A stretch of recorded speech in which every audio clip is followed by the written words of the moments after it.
mahasiswa STKIP Widya Yuwana. Saya semester 3 dengan MPM 203098. Video ini akan menjelaskan hasil penelitian yang saya lakukan di Stasi Tanjung Hulu dengan judul Karya Pastoral Liturgia bagi Pengembangan Iman Umat selama Pandemi COVID-19 di Stasi Tanjung Hulu Santo Benediktus. Baik, di sini saya akan menjelaskan baik dari rumusan masalah dan kesimpulan serta refleksi. Nah, dalam penelitian saya ini saya memberikan 5 pertanyaan bagi responden saya. Baik, sebelum memasuki pembahasan, di sini saya akan menjelaskan sedikit tentang latar belakang dari penelitian yang saya lakukan. Nah, gereja telah ada sejak zaman rasul-rasul mendapatkan perintah dari Tuhan untuk menyebarkan sukacita kepada banyak bangsa. Gereja mula saat itu merupakan sekumpulan orang yang percaya dan berkumpul bersama beribadat kepada Tuhan. Dengan adanya perkembangan gereja yang semakin luas pada setiap zamannya, maka kemudian gereja dibagi menjadi beberapa wilayah untuk tempat beribadat. Dari hal itu kemudian berkembanglah pengertian gereja. Berbagai pengertian dan pemaknaan tersebut sebenarnya menuju kepada esensi yang sama secara non-fisik mengenai pengertian dan arti gereja tersebut. Namun secara logikanya, gereja adalah tempat di mana kita bersekutu, berkumpul bersama untuk memuliakan Tuhan. Seperti yang sudah kita ketahui bersama, pandemi COVID-19 yang melanda dunia belum juga berakhir. Pandemi ini banyak mengubah keadaan dari segi ekonomi, bermasyarakat, maupun kehidupan kita sehari-hari sudah tidak stabil lagi. Oleh karena itu, penelitian ini akan meneliti perkembangan iman umat di Stasi Tanjung Hulu. Namun tidak dapat kita pungkiri, keadaan saat ini masih belum stabil karena pandemi yang belum juga berakhir. Namun sekarang tempat-tempat sekolah, tempat-tempat beribadat maupun tempat-tempat umum sudah mulai dibuka kembali. Rumusan masalah dalam penelitian ini yaitu ada 5. Yang pertama, seperti apa latar belakang umat Stasi Tanjung Hulu Santo Benediktus? Yang kedua, bagaimana pemahaman pengurus Stasi Tanjung Hulu Santo Benediktus tentang karya pastoral di Stasi?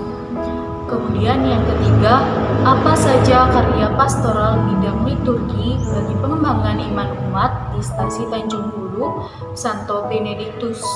Yang keempat, bagaimana pelaksanaan karya pastoral bidang liturgia bagi pengembangan iman umat di Stasi Tanjung Hulu Santo Benediktus?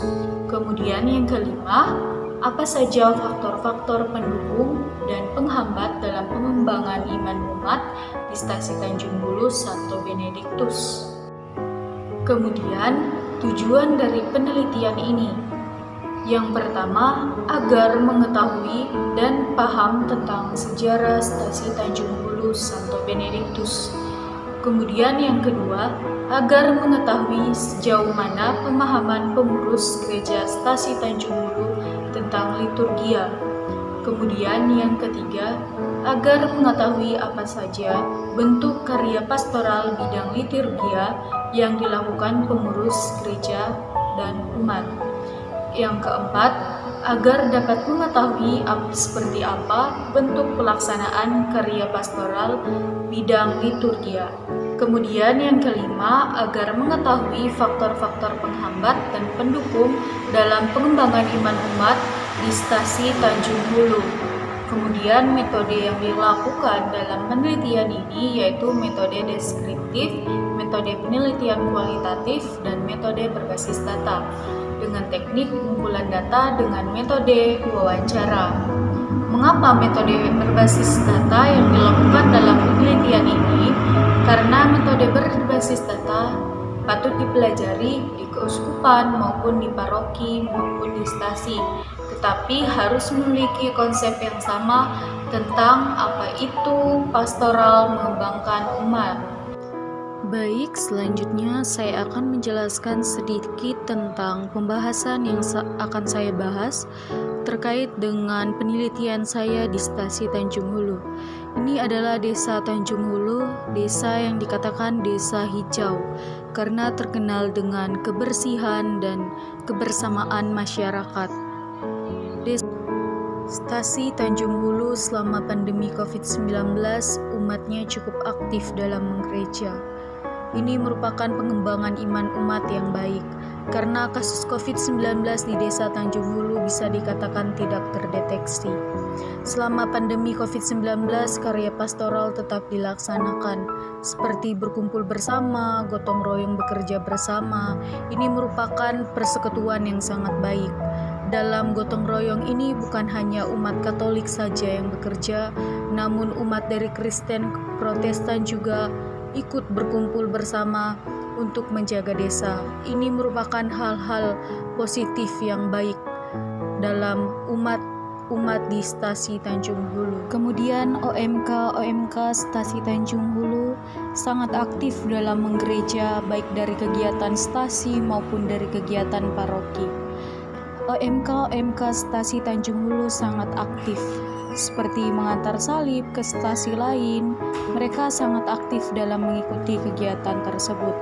Kemudian OMK Stasi Tanjung Hulu juga sering mengadakan pertemuan-pertemuan kecil untuk agenda-agenda yang akan dilakukan untuk minggu ke minggu. Mereka sangat aktif. Kemudian selama COVID-19, Desa Tanjung Hulu atau Stasi Tanjung Hulu umatnya tetap mengadakan seperti lomba-lomba karena ingin mempererat tali persaudaraan satu dengan yang lain. Kemudian perayaan Paskah dilaksanakan di Stasi Tanjung Hulu dan anak remaja dan OMK dilibatkan untuk menjadi mistinar, lektor untuk pengembangan iman mereka. Kemudian anak OMK pun sering melakukan pelayanan di stasi-stasi, entah itu menyambut kedatangan Romo ataupun kedatangan Bapak Uskup di desa Tanjung Hulu atau Stasi Tanjung Hulu. Kemudian umat di Stasi Tanjung Hulu juga sangat aktif dalam bekerja. Mereka terkadang mengadakan pertemuan kerjasama untuk bekerja di kebun umat lain untuk dapat mencari dana untuk misalnya acara besar seperti Paskah, Natal, ataupun Tahun Baru. Mereka bekerja seperti memotong padi ataupun membersih kebun umat-umat yang membutuhkan tenaga umat di Stasi Tanjung Hulu. Kemudian ini juga kegiatan-kegiatan OMK. Biasanya kegiatan ini dilakukan seminggu sekali. Mereka pertemuan dan mereka. Jadi kesimpulannya, karya pastoral di bidang liturgia tetap terlaksana dengan aktif selama pandemi COVID-19 ini. Karena pandemi yang tidak terdeteksi di Stasi Tanjung Hulu. Oleh karena itu, aktivitas tetap terlaksana dengan baik dan aktif. Sekian kegiatan-kegiatan dari Stasi Tanjung Hulu. Semoga penelitian ini dapat berguna bagi perkembangan iman umat di Stasi Tanjung Hulu dan mempersatu dan mempereratkan tali persaudaraan satu dengan yang lain.